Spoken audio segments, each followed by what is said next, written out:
कहानी की शुरुआत में हम दो रिटायर्ड नेवी सील्स को देखते हैं, माइकल और रसल। वो दोनों अपने एक साथी गेब के साथ मिलकर अपने अगले काम के लिए प्लानिंग कर रहे थे। दरअसल इन्हें मिलकर बैंक से एक डिपॉजिट बॉक्स चुराना है, जिसके अंदर एक रशियन माफिया बॉस का बड़ा राज छुपा हुआ था। ये काम इतना खतरनाक है कि इन्हें कुछ करप्ट पुलिस वालों की मदद लेनी पड़ी। इसी चक्कर में कुछ देर बाद वो मार्कस और फ्रैंको नाम के दो ऑफिसर्स से मिले। दूसरी तरफ रशियन क्राइम लेडी आयरीना अपने दो आदमियों से मिलने पहुंची, जो अपने ताज़ा शिकार को कार की डिग्गी में भरकर लाए थे। इन लोगों को पहले बुरी तरह टॉर्चर किया गया था। फिर एक आदमी ने एक थैली में उन बेचारों के सारे दांत भर के आयरीना को थमा दिए और फिर आयरीना ने वो थैली वापस डिग्गी में फेंकवा कर उसे बंद करवा दिया। 2 हफ्ते बाद पूरी गैंग एक वैन में अपने हथियार और मास्क तैयार कर रही थी। रसल ने वैन को थोड़ी दूर एक कोने पर पार्क किया और बाकी चारों बैंक के अंदर घुस गए। उन्होंने हवा में फायरिंग करके गार्ड्स को अपने काबू में कर लिया। अलार्म पहले से बज रहा था तो लगभग 3 मिनट के अंदर वहाँ पर पुलिस वाले आ जाएंगे।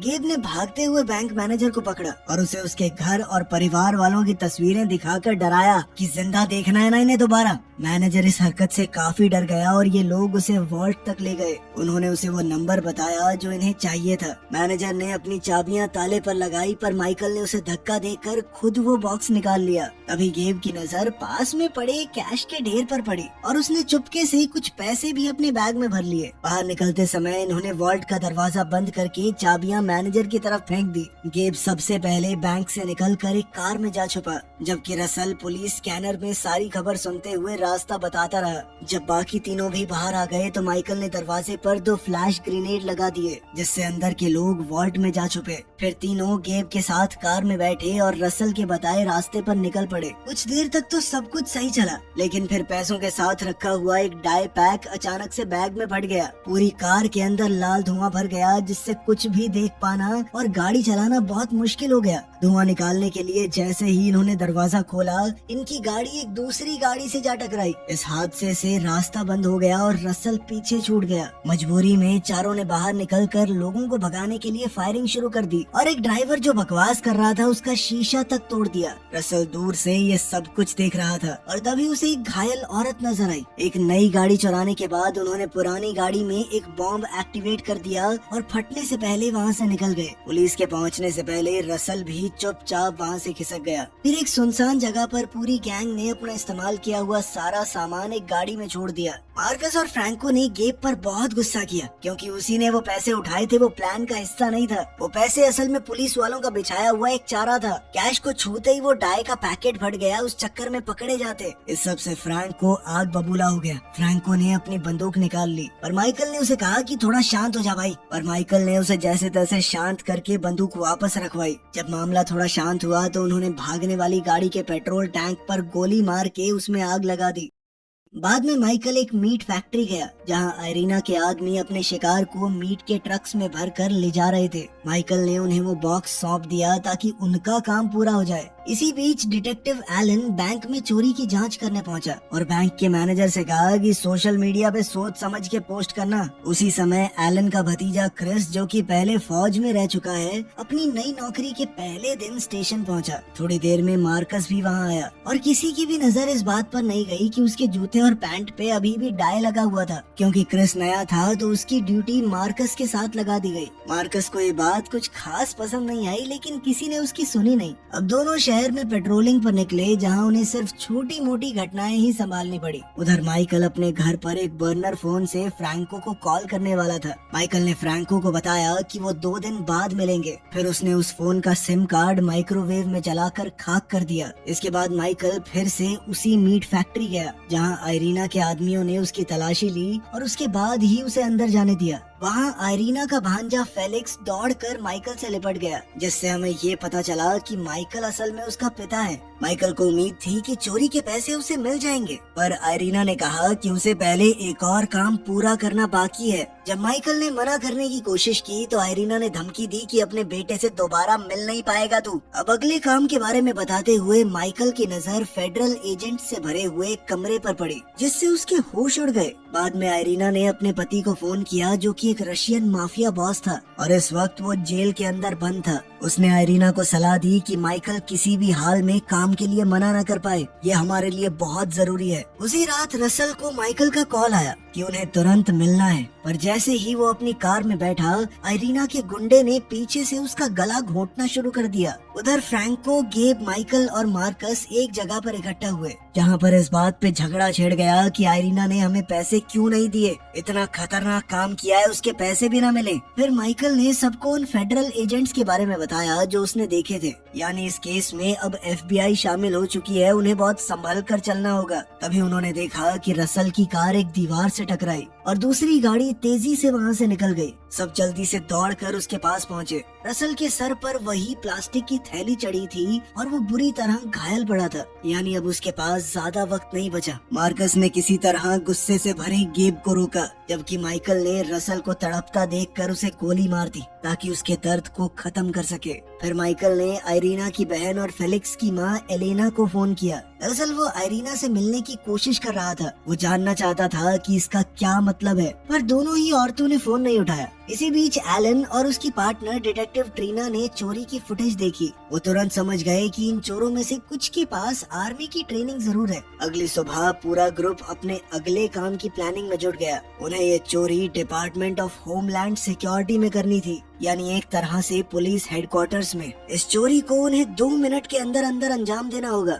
वरना पुलिस का बैकअप आ जाएगा, वो पकड़े जाएंगे। तभी फ्रैंको ने एक खतरनाक आइडिया दिया कि हम 999 कर सकते हैं। दरअसल 999 का मतलब होता है एक पुलिस वाला मर चुका है। इससे ज्यादातर पुलिस फोर्स उस एक जगह की तरफ दौड़ पड़ती है और बाकी जगह खाली हो जाती है, जिस वजह से उनके चोरी के एरिया में पुलिस होगी ही नहीं। मार्कस को अपने ही किसी ऑफिसर को मारने की बात बिल्कुल पसंद नहीं आई, पर फ्रैंको इसके लिए पूरी तरह तैयार था। आखिर में सभी इस बात के लिए राजी हो गए कि उनके पास यही एक तरीका है। कुछ देर बाद मार्कस और क्रिस को एक मर्डर सीन पर बुलाया गया, जहाँ पर एक जलती हुई गाड़ी थी और उसके पास ही दूसरी गाड़ी थी जिस पर 3 कटे सर मिले थे। फ्रैंको भी वहीं था और वो क्रिस के साथ एक नए लड़के जैसा बर्ताव करने लगा, लेकिन क्रिस कोई नौसिखिया नहीं था। वो कई साल फौज में काट चुका था और उसने अपनी काबिलियत बहुत अच्छे से दिखाई। फिर वो कुछ गैंग मेंबर्स से पूछताछ करने गया, जहाँ लुइस नाम के बंदे ने उसकी बेइज्जती करते हुए उस पर हमला करने की कोशिश की। क्रिस ने उसे रोककर अरेस्ट कर लिया, जिससे बाकी पुलिस वाले भी बाकी गैंग को पकड़ने आ पहुँचे। इस पर मार्कस भड़क गया और उसने क्रिस को साइड में ले जाकर डांटा कि बेवजह बात इतनी बढ़ाने की क्या जरूरत थी। दूसरी ओर एलेना फेलिक्स को माइकल से मिलवाने के लिए उसके घर ले गई, लेकिन वो तय किए गए समय से काफी देर बाद आए थे। माइकल समझ गया कि इसके पीछे आयरीना का हाथ है। अगले दिन माइकल फेलिक्स को आयरीना के यहाँ छोड़ते हुए उस पर चिल्लाया, तुमने रसल को क्यों मारा? लेकिन आयरीना ने बिल्कुल भी रिएक्ट नहीं किया। उसने बस इतना कहा कि अपने काम पर ध्यान रखना, ठीक है।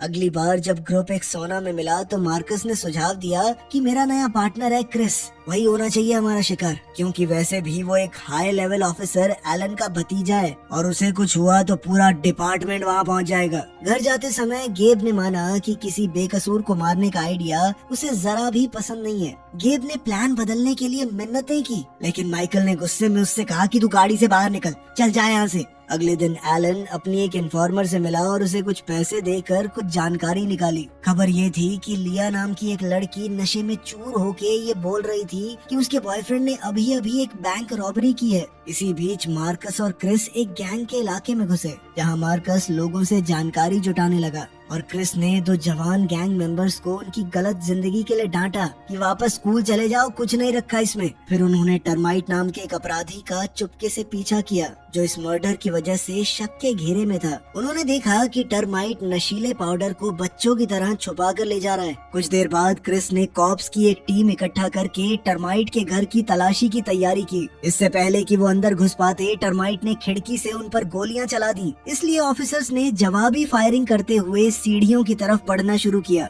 जैसे ही इन्होंने दरवाजा तोड़ा, टर्माइट दूसरे कमरे में भाग गया। पूरी बिल्डिंग को घेरने के बाद टीम को एक बिस्तर पर टर्माइट का बच्चा मिला। फिर इन्होंने अलमारी खोली और दीवार में एक सुराख ढूंढ निकाला, जो इन्हें पड़ोसी घर तक ले गया, जहाँ टर्माइट ने अपने सारे सिक्योरिटी कैमरास और गैर कानूनी सामान छिपा रखे थे। टर्माइट वहाँ नहीं मिला, इसलिए टीम नीचे की तरफ बढ़ी और तभी टर्माइट ने फिर से गोली चलाकर भागने की कोशिश की। जब कॉप्स ने उसका पीछा किया तो लुइस और बाकी गैंग के लोग अपने दोस्त की मदद के लिए उन पर गोलियां चलाने लगे। इसका फायदा उठाकर टर्माइट एक कार में छिप गया और खुद भी फायरिंग करने लगा, जिससे दोनों तरफ से जमकर गोलीबारी होने लगी। तभी टर्माइट ने अपनी दूसरी गन निकालकर क्रिस को गोली मार दी, पर उसकी बुलेट प्रूफ जैकेट ने उसे बचा लिया। मार्कस दौड़कर टर्माइट के पीछे भागा, पर एक बाढ़ में फंसने से उसका काफी वक्त बर्बाद हो गया। जब क्रिस को होश आया तो उसने देखा कि मार्कस और टर्माइट एक गन के लिए आपस में लड़ रहे हैं। क्रिस ने सही मौका देखकर टर्माइट के सिर में गोली उतार दी और मार्कस ने भी गुस्से में उसे एक और गोली दे मारी। टर्माइट की मौत से शहर में दंगा भड़क उठा, जिससे और कॉप्स को आकर बहुत सारे गैंग वालों को अरेस्ट करना पड़ा। उधर माइकल एक रेस्टोरेंट में आयरीना के साथ फेलिक्स से मिलने की उम्मीद में बैठा था, पर आयरीना ने कहा कि फेलिक्स नहीं आ रहा और अपना फोन माइकल को थमा दिया। उसी समय एलिना और फेलिक्स टेल अवीव के समंदर किनारे थे और माइकल मुश्किल से उनसे थोड़ी बात कर पाया कि तभी कॉल कट गई। आयरीना ने ये सब जानबूझकर किया था ताकि माइकल को याद रहे कि असल कमान किसके हाथ में है। फिर आयरीना ने उसे डिपार्टमेंट ऑफ होमलैंड सिक्योरिटी की बिल्डिंग की अहम बातें बताई और कहा कि उनके पास सिर्फ 24 घंटे बचे थे। इधर गेब अपने भाई की मौत के गम में इतना डूब गया कि लिया के साथ अपना नशा और बढ़ाता गया। बाद में क्रिस और मार्कस दूसरे ऑफिसर्स के साथ एक क्लब में थे जब गेब अचानक वहाँ आया और मार्कस से बात करने को कहा। मार्कस ने पहले तो उसे बाहर ले जाने का नाटक किया, पर फिर गुस्से में गेब को सीढ़ियों से नीचे धक्का देकर घूंसे मारते हुए डांटा कि वो बाकी कॉप्स के सामने उसके पास क्यों आया। गेब ने फिर से अपने प्लान को लेकर बात करने की कोशिश की और उस पुराने मार्कस को याद किया जिसके साथ वो काम करता था, जो कभी किसी बेकसूर कॉप को नहीं मारता। ये सच सुनकर मार्कस बिल्कुल आग बबूला हो गया और उसने गेब को बार बार घूंसे मारे। तभी शक में पड़ा क्रिस एक दूसरे कॉप के साथ बाहर आया और जब गेब ने पूछा कि क्या यही उनका शिकार है तो मार्कस ने उसे वहाँ से जाने पर मजबूर कर दिया। जब क्रिस ने सफाई मांगी तो मार्कस ने बताया कि वो तो बस उसका एक पुराना खबरी था जिससे वो जानकारी लिया करता था। इसी बीच एलन उसी जानकारी के आधार पर लिया के घर की तलाशी लेने गया और वहाँ मिले नशे के पाउडर में से उसने खुद भी कुछ ले लिया। उंगलियों के निशान से इन्हें रिकॉर्ड में गेब का पता चला कि वो 3 साल तक एक पुलिस वाला रह चुका है, पर एक शक वाली गोलीबारी की वजह से उसे नौकरी से निकाल दिया गया था। फिर एलन ने एक नकली डीलर का इंतजाम किया ताकि जब लिया नशा खरीदने आए तो उसे पकड़ा जा सके। हुआ भी बिल्कुल ऐसा ही, लिया सीधा उसके जाल में फंस गई। एलन ने लिया को अपनी कार में बिठाया और उसे डरा धमका कर गेब के बारे में सब कुछ निकलवा लिया। थोड़ी देर बाद ट्रिना ने गेब का पीछा किया और उसे क्रिस के घर के बाहर बाइक पर बैठे देखा, जिसकी खबर उसने तुरंत एलन को दी। ये सुनते ही एलन ने बैकअप के लिए कॉल कर दिया और पुलिस के सायरन सुनते ही गेब एक बाड़ फांद कर भाग निकला। एलन दौड़कर क्रिस और उसके परिवार के पास पहुंचा और उन्हें गेब की एक तस्वीर दिखाई ताकि पता चले कि क्या वो उसे जानते हैं। तभी एलन को एक कॉल आया जिसमें और जानकारी मिली कि गेब का एक भाई रसल था जो माइकल नाम के एक आदमी के साथ प्राइवेट मिलिट्री कॉन्ट्रैक्टर के तौर पर काम करता था। दोनों पर रशियन माफिया के साथ हथियारों की तस्करी का शक था, पर 4 गवाहों के गायब हो जाने के बाद वो केस बंद कर दिया गया। यही तस्करी इन दोनों का रिश्ता आयरीना से जोड़ती थी, इसलिए एलन के कैप्टन ने उन्हें अब आयरीना के पीछे जाने को कहा। कुछ देर बाद फ्रैंको ने माइकल को कॉल करके गेब के बारे में कुछ करने को कहा क्योंकि वो निगरानी में था। तभी एक होटल में छिपे गेब को लिया की एक तस्वीर मिली जिसमें वो घायल और बंधी हुई नजर आई। जब उसने उस नंबर पर कॉल किया तो पता चला कि माइकल ने लिया को अगवा कर लिया है। माइकल ने धमकी दी कि अगर गेब ने तुरंत शहर नहीं छोड़ा तो वो लिया को मार देगा और डरे हुए गेब ने फौरन जाने का वादा कर लिया। फिर माइकल ने वो फोन टॉयलेट में फेंका और वहाँ से चला गया। अगले दिन एलन को पता चला कि गेब गायब हो गया है। माइकल कई दिनों से अपने अपार्टमेंट नहीं लौटा और कोर्ट ने आयरीना पर नजर रखने का वारंट भी खारिज कर दिया। ये सब सुनकर एलन भड़क गया और सबसे बेहतर नतीजों की मांग करने लगा। कुछ देर बाद फ्रैंको और माइकल होमलैंड सिक्योरिटी के दफ्तर के बाहर एक वैन में इंतजार करने लगे। उधर मार्कस क्रिस को एक खाली बिल्डिंग में ले गया, ये कहते हुए कि वहाँ किसी खबरी से मिलना है। जगह बहुत अंधेरी थी और जब क्रिस एक कमरे की तलाशी ले रहा था तभी मार्कस अचानक गायब हो गया। क्रिस उसे ढूंढ ढूंढने निकला और ठीक उसी समय लुइस एक बंदूक लेकर बिल्डिंग में घुस आया। एक दूसरे कमरे में मार्कस अंदर ही अंदर गिल्ट से टूट रहा था, जबकि क्रिस को गेब मिल गया जिसने उसे पूरा प्लान समझाने की कोशिश की, पर क्रिस बार बार चिल्लाता रहा कि वो अपनी बंदूक नीचे रखे। तभी लुइस ने इन दोनों को ढूंढ लिया। गेब की चेतावनी के बाद क्रिस ठीक समय पर छिप गया जब लुइस ने गोलियां चलानी शुरू की। कई गोलियां दागने के बाद लुइस एक खिड़की से कूदकर भाग निकला। क्रिस बाहर आया और उसने देखा कि गेब की गर्दन में गोली लग चुकी है, तो उसने तुरंत मदद के लिए कॉल करके मार्कस को जोर से पुकारना शुरू किया। मार्कस कुछ ही पलों में वहां पहुंच गया और पूरी हालत समझकर दोनों को मारने के लिए अपनी बंदूक तैयार कर ली। गेब को इसका अंदाजा हो गया और उसने भी गोली चला दी, जिससे मार्कस और गेब एक ही समय में एक दूसरे को गोली मार बैठे। क्रिस ने फिर गेब को पूरी तरह ढेर कर दिया और मार्कस को देखा जिसके पास अब ज्यादा वक्त नहीं बचा था। फिर क्रिस ने स्टेशन को कॉल करके एक 999 का ऐलान कर दिया। माइकल और फ्रैंको को पुलिस स्कैनर पर 999 सुनाई दिया, तो इन्होंने अपना प्लान आगे बढ़ाया। इन्होंने वैन को दरवाजे के पास लगाया और जैसे ही गार्ड ने इन्हें रोकना चाहा, इन्होंने उसे गोली मार दी। फिर इन्होंने उसे रेलिंग से बांधा और उस पासवर्ड की मदद से अंदर घुस गए जो आयरीना ने पहले ही बता रखा था। एक खिड़की के रास्ते आगे बढ़ते हुए इन्होंने बिजली वाले शॉटगन से 2 और गार्ड्स को बेहोश करके बांध दिया और साथ ही कुछ एक्सप्लोसिव्स भी तैयार कर लिए। इधर एलन को पता चल गया कि क्रिस ने 999 कॉल किया था, जिससे उसे लगा कि क्रिस खतरे में है। इसलिए उसने पूरे स्टेशन को अलर्ट करके तेजी से मौके की तरफ गाड़ी दौड़ा दी। वो घबराया हुआ रास्ते में दूसरी गाड़ियों से टकराता हुआ जा रहा था। जब एलन को होमलैंड सिक्योरिटी में चोरी की खबर मिली, तब भी उसने क्रिस को ही अपनी पहली जिम्मेदारी माना और उस चोरी की तरफ एक छोटी सी टीम भेज दी। उधर माइकल और फ्रैंको ने एक्सप्लोसिव्स को गार्ड्स के शरीर पर बांधकर उन्हें ढाल की तरह इस्तेमाल किया और बिल्डिंग के अंदर आगे बढ़ते गए। बाकी गार्ड्स कुछ नहीं कर पाए क्योंकि एक भी गोली उन एक्सप्लोसिव्स को फोड़ सकती थी। अपनी संजीदगी दिखाने के लिए इन्होंने एक बंधक की टांग बॉम्ब से उड़ा दी। एक डरे हुए गार्ड ने बताया कि वॉल्ट एक टाइम लॉक पर बंद है जिसे वो खोल नहीं सकते, तो इन दोनों ने दरवाजे पर बॉम्ब लगाकर अंदर घुसने का फैसला किया। जब माइकल ब्लो टॉर्च से सेफ खोल रहा था, तभी फ्रैंको को रेडियो पर पता चला कि उनके लिए एक कॉल भेजी जा चुकी है, यानी उनके पास सिर्फ 7 मिनट बचे। खुशकिस्मती से सेफ जल्दी खुल गया और दोनों जरूरी चीजें लेकर अपने बंधकों के साथ बिल्डिंग से बाहर निकल पड़े। पास ही एक स्वाट टीम मौजूद थी जिसने इन्हें वैन में बैठते देखा और तब तक इंतजार किया जब तक ये एक्सप्लोसिव्स बंधे गार्ड से दूर नहीं हो गए। और फिर शुरू हुई गोलियों की बौछार।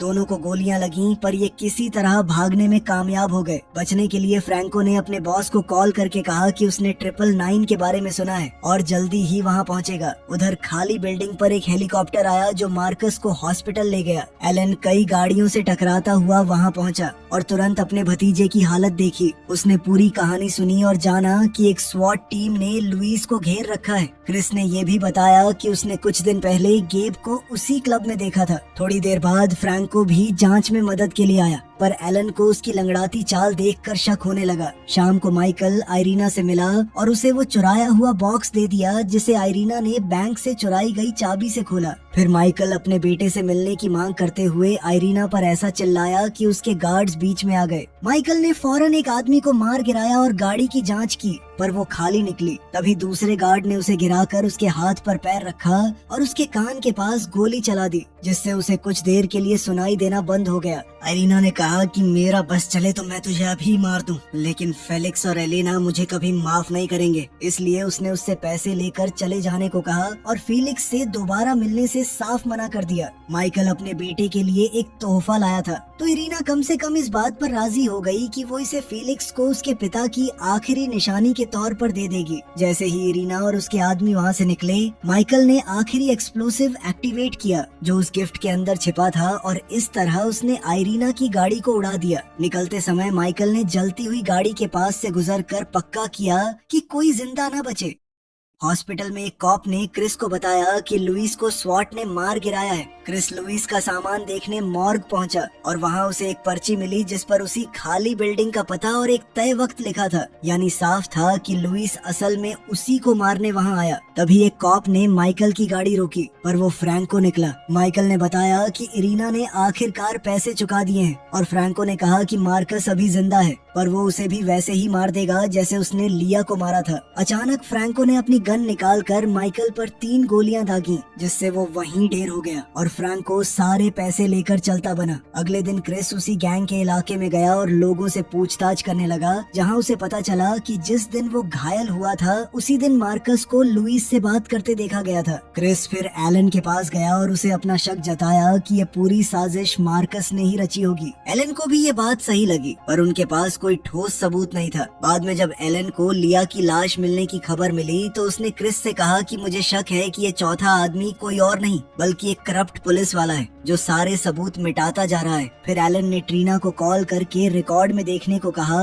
कि लिया की लाश किस ऑफिसर ने ढूंढी थी। उधर क्रिस हॉस्पिटल में बेहोश पड़े मार्कस से मिलने गया, सिर्फ उसे खरी खोटी सुनाने के लिए। तभी फ्रैंको वहां आया और क्रिस को बताया कि स्टेशन पर अब भी उसका पूरा बयान देना बाकी था। जब दोनों लिफ्ट में चढ़े तो एलन का कॉल आया, जिसने क्रिस को बताया कि असल में फ्रैंको ही गद्दार है। क्रिस ने उस कॉल को अपनी पत्नी का बताकर तुरंत काट दिया। जब दोनों पार्किंग लॉट में पहुंचे तो अपनी अपनी गाड़ियों की तरफ अलग हो गए। फ्रैंको अपनी गाड़ी में बैठते ही मिरर पर लटकी एक टाई देखकर चौंका और पीछे की सीट पर एलन को बैठा पाया। दोनों ने एक ही समय में गन निकालकर एक दूसरे पर गोली चला दी, जिससे फ्रैंको वहीं मर गया और एलन बुरी तरह घायल हो गया। क्रिस ने गोलियों की आवाज सुनकर एक कॉल किया और एलन एक सिगरेट सुलगाने लगा, लेकिन कहानी में ये दिखाया ही नहीं गया कि वो बच पाया या नहीं। वीडियो पसंद आई तो लाइक कर देना, चैनल को सब्सक्राइब कर लेना। मिलते हैं अगली वीडियो में। The next part of this story is very coming soon.